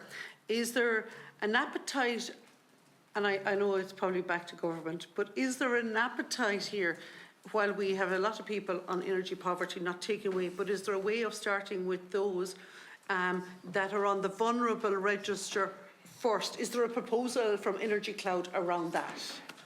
Yeah, certainly. If we can, without going back to the previous point again, but if we can get the statement that we want to use the energy, that's the first step. Yes. Then yes, we would absolutely say to anybody who might say, oh, we don't have a list, I would say, well, yes, exactly to your point, Senator Abbott, yes. We do have a list, please, let's use it. But there does need to be a little bit of leadership here, because you have to choose where to start. And that's something that, of course, is sometimes people are a little nervous about making that first step, but absolutely there's a list, and absolutely we think we should use it. Thank you, Gurma, but I have to go, seemingly there's a vote. All right, thank you. Next was actually Senator Maria McCormick. Do we want to go? There's a couple of other members, and then I'll come back with our... Yeah, so that completes bar myself as the members. We have 3 members that wish to speak: Deputy Heenan, Deputy Aird and Deputy Healy-Rae. So we'll go to 3 minutes each, and we're going to be tight on it. So Deputy Heenan first, Deputy Aird, Deputy Healy-Rae. First of all, thanks to all the members and for yourselves for coming in. Just in relation to EnergyCloud and to Electric Ireland and ESB, do you think the progression of the private wires bill will aid with curtailment, with putting in these long storage energy, especially with district heating system? And if we're going to treat electricity in the same way that we are treating the CHPs and district heating system for apartment builds, especially if you have social housing, do you think private wires would aid with the progression of EnergyCloud? And if so, what megawatts would you set as the target for categorising a private wire? Okay, in terms of the megawatts for a private wire, I might, if it's okay, defer to ESB on that. But we do think it could potentially help, of course, because if you have with private wires and you have, whether it's an industrial estate or a large industrial complex that has excess energy and they can distribute that to the local community, it's exactly the same model we're using. So, of course, that would be very helpful. I wouldn't claim to be an expert, and I'm not trying to throw you under the bus here, John, but in terms of with the targets, as I said earlier, Deputy Heenan, we're not calling for strict targets on usage at this point. We're just calling for the desire to use the actual waste, and we can work out the targets afterwards. So that would be my short answer to your question, if that makes sense. Yep, thank you. Yeah, maybe just to build on that, I think the point you're making is very valuable. I was recently visiting the district heating scheme in Tala, which is using waste heat from the local data centre. Yeah, Codemia. I actually did my thesis on it. Yeah, so I love it. It's brilliant. But they're not supplying. They're only supplying heat in a library at the moment. But are they going on to social housing now? There are also, I think it's also the local the local university and the council offices as well. So it's a wonderful project. They are hoping to go into the local apartments as well, I think. Yeah. So I think as we extend projects like that, and we, I think somebody made the point earlier. I think it was Deputy McAuliffe about trying to balance the grid, and as we can develop sources of thermal storage, use the waste heat that's available around the country, we can start to be a lot more equitable on things like energy poverty, and I think it's absolutely a programme that we should develop. Yeah, and with regards to private wires as well, I've met with ESB. I know that you are supportive in a way that you can still control it. But if I look at ESB and private wires, I would say private wires, in analogy, would be like telecoms Éireann when we removed the state-led telecoms, if we could allow more people to set up their own grids, eco-villages, communities, apartment builds, it would, like Germany, they have 2,700 separate providers. It would really help, because a monopoly of a system is bad, and we have to accept that. I do acknowledge the huge amount of work that ESB has done, especially with the recent announcement by government. I just want to know, what would ESB be supportive of private wires, and if so, at what megawatt capacity? Answer now. Time with please. It's actually a complex question, so it's difficult to give a short answer. Maybe if we could come back to Deputy Heenan with an answer. What I might do is I might follow up with the Deputy on that specific question. All right, Deputy, will you hear? Three minutes. Going 2 minutes, yeah. Can I just ask the question about, you were talking about the batteries, all right? Why is every local authority that's building a house as we speak today, right? Let them be for voluntary housing organisations or whatever the case may be. Why are they not included on day one? Who's stopping that? So I think the answer to that is largely a funding answer in that, so for example, as I mentioned earlier, SEAI don't support the grants for batteries, so therefore it's not something that's part of the solution today, but we obviously think it should be. We're starting battery pilots with a couple of local authorities, but we absolutely think it makes sense. Yeah, can I just ask, how much would it cost to put one into every house? Which is roughly? So a domestic battery 10 or 12 kilowatts would probably cost about €4,500 to install per home. So it's not an insignificant cost, but it obviously that technology works very well with heat pumps or solar panels. You know, there's a potential to put all of this together so that you know, you can store energy locally. We do it, as we touched on earlier. You know, in a small level, when we heat the hot water tank, that's basically a small battery in the house. A small battery, yes. But can I just ask them, when we give out credits, like they're not doing it now, but we say budgets or whatever, and they give out credits for energy and that, right? So surely, like from a point of view of, if we could put in the battery day one at the 4,000, it would be help all that situation. Because there's nothing as bad as a family sitting at home and not having any heat in the house, like. No. And as you know, most houses now are not even equipped with fireplaces or anything, so there's no way of having heat. Like, it's very, you know, it's hard for us to understand that people that live in a house with a fireplace, like, no matter how bad things were years ago, you could get some form of heat. Even if a neighbour gave you a loan of a few blocks or turf or whatever, you wouldn't be cold in the house anyway.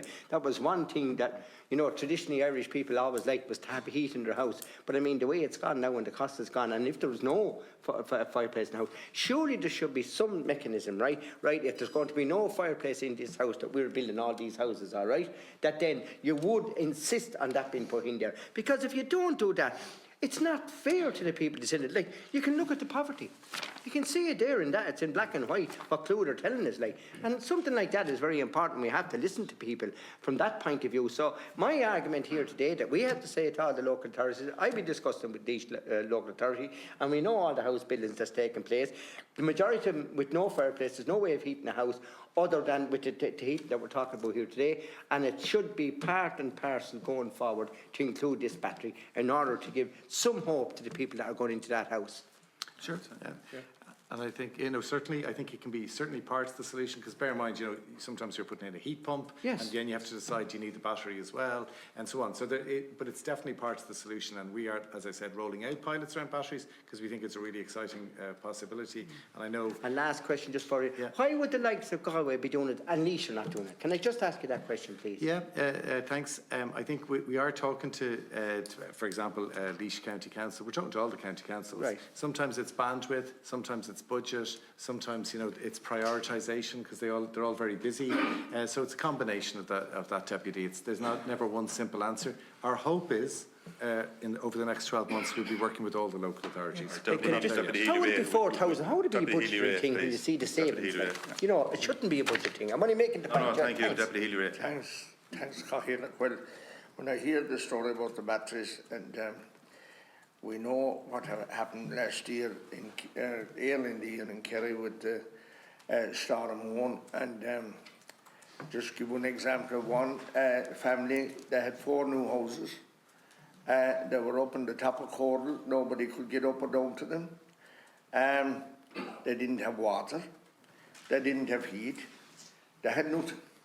They had new houses, and they were perished inside it. They didn't have water because the water, you see, they were depending on a water pump to pump the water to them. So these batteries would be an ideal thing. But you see, I'm more on a larger scale of what's happening. I've inquired deep into this about this BER rating, and I'm finding that it is the financial institutions that are lending for new houses that are demanding the lower BER rating, which means you don't even have a fireplace. You can't have a chimney. I think that's going backwards, and it's not.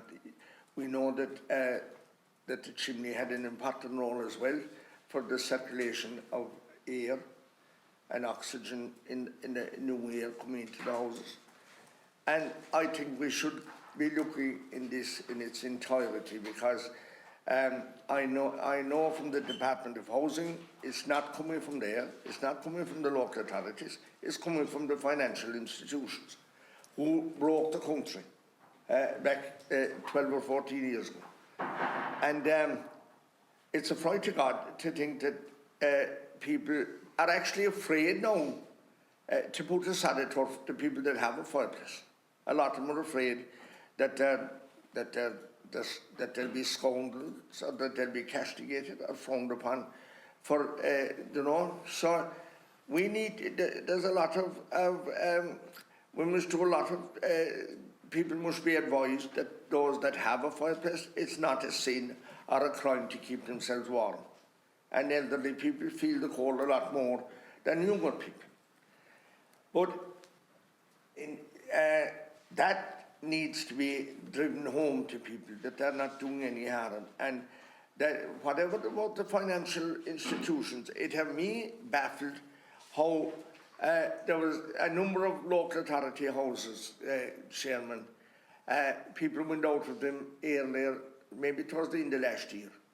Next thing I see the roofs coming out the houses and the chimneys coming out. And this deep retrofit is going on, and there's people still waiting for housing. If this is the first two houses I meet are in Kilgarvan, leaving home every day, I see this going on. It's absolutely ridiculous. We're in a housing committee here to kind of affect and to deal with the housing crisis that we have, because we have a crisis. There's people that fall, this whole thing is broke every day with people ringing for a house and to be considered. And to think that there's houses lying idle there where 20 or 30,000 euros would have turned around the house, which is now 120 or 130. And to be fine if we had everyone house to go back and do that. But it's wrong to be making people wait. And the other thing, that people are frightened in their homes. And more of them don't have a fireplace, but the ones that have are afraid to actually use them now. All right, thanks very much, Deputy. We're just going slightly over time, and I'm conscious Senator McCormick, I think, is coming back from a vote. So I just say a few words on myself, and I'm just conscious we have a private session meeting straight after this, and then we've a SUS, and then we're straight into another 2.5 hour meeting. So, two short questions at the end of that, if that's okay. Yeah. Just quickly, compliments to everyone on a fantastic initiative that works and needs to be expanded. Just a couple of comments, and I know it's an issue that came up previously. I think both Clúid mentioned some certain providers with regard to, smart metering and pay as you go, and I'm not going to start naming providers. But some of those, when you use your pay as you go, it actually is more expensive, or has been, when you work out the costs of the unit ultimately for the householder. Is that going to change, or is it as is? Because there is extra, I suppose, hidden costs in when you're topping up. And while we're saying that it's better for the customer, but ultimately in the long term it actually costs them more money. And I suppose, and I just seen in, say, Electric Ireland opening statement, you said about deploying large battery and systems. Are you looking at your large battery storage out, industrial type thing? I suppose it's something actually that we need to bring in regulations about, because it is a concern out in rural communities where planning permission has been got. I don't know one particular area. It's in my neighbouring county, Cavan. It's not in my local area, but it's in the middle of an agricultural, rural farming area, and planning has been got to develop a battery storage that doesn't need EIS as part of their planning permission, you know. So I think we need regulations if we're going to be putting large industrial battery storage farms, I suppose, are a better word, throughout the country. So just maybe a couple of comments on that. So maybe I might take the second question and then maybe pass the first question to my colleague. Just in terms of storage, the first large storage system we built in the country was Turlock Hill, which I think I referenced before, which is a pumped hydro scheme, and that's 50 years of age at this stage. And we're looking to develop a broad range of storage technologies throughout the country. In the last number of years, we've been developing grid-scale battery farms, and I think they're the ones you were referencing, which are being built around the country. To my knowledge, there is about 750 megawatts of grid-scale storage available in the country. We've developed about 300 megawatts, and they do go through a very rigorous planning process. And there is, as far as I'm aware, quite a lot of regulation in place today to make sure that they are safe and fit for purpose. Very little. Okay. All right. Okay, and I might pass the first question then across to Nolene, if that's okay. Yeah, so just, I suppose, in relation to the prepay meters. So I suppose from Electric Ireland point of view, you know, we obviously look at a number of payment options for customers.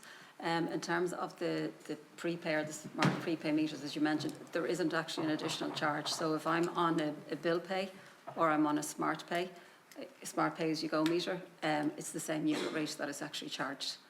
So there isn't an additional charge for it to be on a prepay meter. And in fact, in some scenarios where we're working with customers, there is the potential for 5% discount as well for customers who are on a particular payment plan. So and maybe that's a perception that's out there in terms of an additional cost, but that's not the case. And I might ask maybe Clúid that's representing, are all companies the same, that the charge is less or it's more? Because I remember working out figures and it worked out that the unit cost by doing the top-up was actually more expensive. Am I correct in saying that? Well, Clúid, we wouldn't comment in terms of the individual ones, but we would help our residents when they're looking at these things, is how to read their energy bills, and then tips on how to perhaps save money and what things they should be looking out for in terms of standby buttons and things like that. So from us, we can't offer financial advice, or we're entirely grateful to all suppliers who are involved in the programme. Maybe I might ask a one-word answer, yes or no. Am I correct in saying that it is sometimes more expensive with certain providers going that route? It is, yes. It can be, but it would depend. But I think it should be incumbent on the various energy providers to make sure, particularly in where people are in certain difficulties, that I think that should be looked at on behalf of the householder, that it shouldn't cost more to heat your home because you can't afford to nearly heat your home. And maybe I'd ask all providers to take that on board. I'm going to give over me 2 minutes and I'm going to go back to Senator Maria McCormick. And I'll be quick because I know we're all caught for time. I find it very stark listening to all the facts here. So we're looking at 1.5 million people in energy poverty, and I suppose I'm meeting these and talking to them on the phone every day of the week. But then 1.4 million being wasted every day. I just really can't get my head around this. But my question is, who is paying for this wastage? ESB and Electric Ireland. Who's paying for it?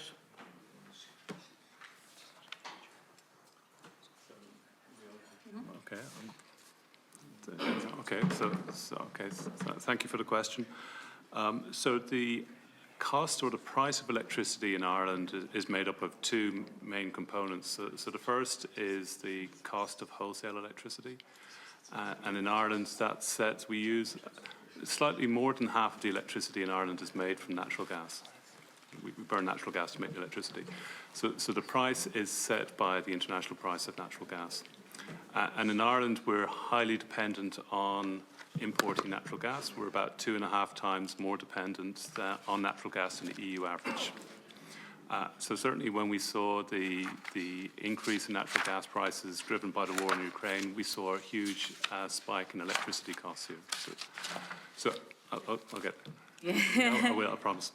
So what we're trying to do is decouple our wholesale electricity price from the price of natural gas. And to do that, we're looking to drive up the penetration of renewable resources, wind and solar.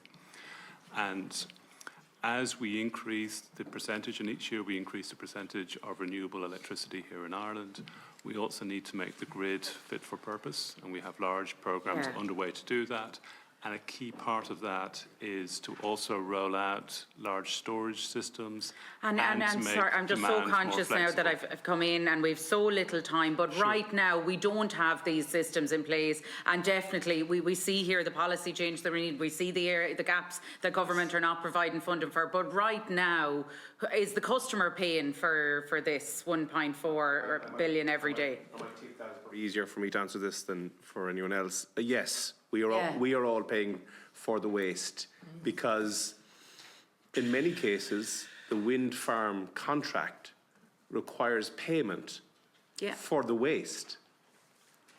So as well as it being dumped, the contract provides, this is all correct by the way, this is the law, this isn't so the contract requires payment to the generator whether the generation comes onto the system or not. There are an asterisk at the end of that. It's not as simple as I've just portrayed, but in many cases, the payments there are payments made to the generator. The great thing is, EnergyCloud is a coalition, okay? And the key partners we mentioned earlier on in terms of ESB and EirGrid, but the other key partners are Wind Energy Ireland and Solar Ireland. And their members were key to us being able to be established. And they said, in very general terms, that if there are times when there is waste, they don't control the on and off button, it's EirGrid control that. And they have said, we're happy for that waste to be directed to a social good or to families in poverty, right? So that's a brilliant thing. So let's not beat up the energy generators per se. The system requires that they get paid whether that energy comes on to the network or not. So your question is very precise, Senator McCormick. We are paying for it many times because if you think it through general taxation, a double fuel allowance, that's general taxation, targeted fuel allowance, the type of scheme that Electric Ireland do with MABs and St Vincent de Paul. These are all schemes to plug the gaps of poverty while at the same time there's this volume of excess. Right. It's a moral question as opposed to a technological question. That's the way I would see it. Yes. It's morally wrong that we have this amount of wastage. I just can't get my head around it, and we have energy poverty here. It's definitely something we need to look wider as a committee to see how we can help, because it's morally wrong. That's all. Thank you, Senator. And I think that's why we're having the discussion today, is to highlight that. And I suppose channel the system to take the information that we have today. It's more widely, I think we're more acknowledged now. From today, we wouldn't have been aware, I suppose. Previously, a lot of us, we had interactions with yourselves, and I think that's what the committee is about. So it's all parties and none then pushing to make sure we make the changes necessary, and the recommendations that you've all put into your opening statements. You know, I'm conscious of time. Two really short questions. So I'm going to be generous to both Deputy Hearn, Deputy Bryn, Deputy Cooney, sitting members at 1 minute each. For the question, quick. And question and answer, 1 minute. Yeah, question. I suppose just it's back to Clúid. In terms of, you know, your scale of retrofitting, for example, could you outline how many units you still need to be retrofitted or brought up to what you would consider would be a good standard? So we have retrofitted about just shy of 2,200 properties since 2018 at a cost of just over 48.5 million, half of which we received grants for.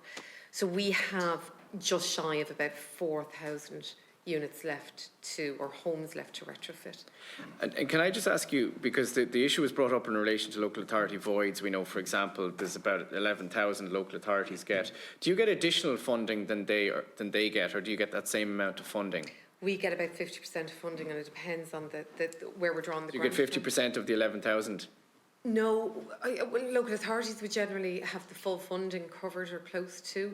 AHBs would generally have about 50% and sometimes less, depending on if it's a CG scheme or you know, for apartments, you might be looking at maybe only 35% of those costs are covered. Rin? That was for the retrofit we're talking about. Yeah, not the voids. Yeah, and just to be clear, I don't think anybody's beaten up on the energy companies. I think it's just we're learning from this, and it's really interesting. Does anybody know of the unused or dumped or wasted energy, whatever term we use? Do we know what percentage of the overall energy generation that actually is? Is it a very small portion? Is it a very large portion? Yeah, I'm happy to take that. Last year, or this year, it's about 10.7% of the wind energy and 5.3 or 4% of solar. ESB can correct me if I've that wrong, but that's the level we're talking about. I think the important thing to flag, though, is that we believe in EnergyCloud this is getting worse, not better. And if you look at our neighbours in the north, it's over 20%. If you look at Scotland, it's over 30%. I don't believe there's any reason to believe that as we bring on more renewable energy, that this will not worsen in terms of percentage and volume. So. And then my second question is, and again, it's not a trick question or critical question, but in terms of the energy providers increasing their own storage capacity to obviously deal with the challenges when the system is at full capacity, is there a kind of a trajectory or a timeline from when, leaving the conversation about EnergyCloud to one side, as you build up that storage capacity, the overall volume of unused or dumped or wasted energy would decline? If there isn't, that's okay, but it just... It's a great question. We do a lot of scenario analysis, and very much depending on the scenario, and there are some key variables about how quickly we build offshore wind, for example. Do we see the development of more data centres in Ireland? Another key variable as well. And what the population growth in Ireland is over the next 10 years is another key variable. So you could be increasing your storage capacity, but it could be to stand still given that there's increased demands from population growth or data centres, exactly, etc. Yeah. Okay. Deputy Joe Cooney, thank you. Thank you, Chairman. Again, I see one of your initiatives is, John, is rolling out over 2 million smart meters in the country. Where's that? What's the update on that at the moment? Okay. Thank you for the question. It's very much an ESB networks question, and they are ring-fenced by regulation, so I really can't speak to that one in detail, unfortunately. No problem. And the other thing, I suppose, it could be something similar, developing one of the first countrywide electric vehicles charging network in the world. Yep.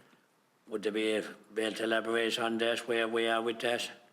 So that's the ESB e-cars business, which was developed about 10 years ago. So they're continuing to upgrade the public charging infrastructure for electric cars around the country, and they are expanding and improving the network of chargers as we speak. Poor enough at the moment, but I suppose all these things take time, unfortunately. I think it's improved greatly in the last 3 years, to be fair. I think there's been a lot of kind of infrastructure development, and certainly the feedback we're seeing from our electric car customers has improved greatly in the last 2 years. Okay, thank you. Thank you very much. I just want to thank all the representatives from it. One suggestion to yourself, right? I mean, given that Deputy McAuliffe outlined the core of his legislation, I think at a minimum, if you would, Chair, you should write to the Minister to say, on foot of what we heard today, at a minimum, we would like to see the proposition of that legislation progressed. Because I think we should agree at least one outcome coming from this meeting today. And I think as you, what yourself and Deputy McAuliffe have said about collectively putting names to, maybe private members' bill on the issue. I think. But I just think, given that Deputy McAuliffe made the point that the speedier option is the Minister just going to do it. Yes, does it. Yeah. I think as a committee we should urge him to do so as a matter of some urgency. Yeah, and I think that's agreed by all members. I think. Yeah, agreed. Yeah. If I could just reiterate something we said earlier in terms of the demand flexibility, I do think that's something this committee could take on itself as well. to push that all the new builds and retrofits have smart technology as part of it. I think that we'd suggest respectfully that fits very nicely within this committee as well as a potential other action. That's one of the key pillars of exactly, the housing plan is, and particularly local authority housing and retrofitting. When there's a changeover in tenants, I think it's the ideal time to be putting in that technology, which you say, I honestly didn't believe it was as cheap as it was when you said €20. So. No, I just want to thank everybody, Nolene, John, Laura, Susan, Cahill and Alan represented EnergyCloud, Fluid Housing and Electric Ireland for coming in here today to discuss and enlightening us on what is a fantastic initiative that's working and, as I say, ultimately needs to be expanded. So thank you. That concludes our consideration of the matter today. I now propose that the committee continues in private session to discuss other business matters. Thank you. Thank you very much.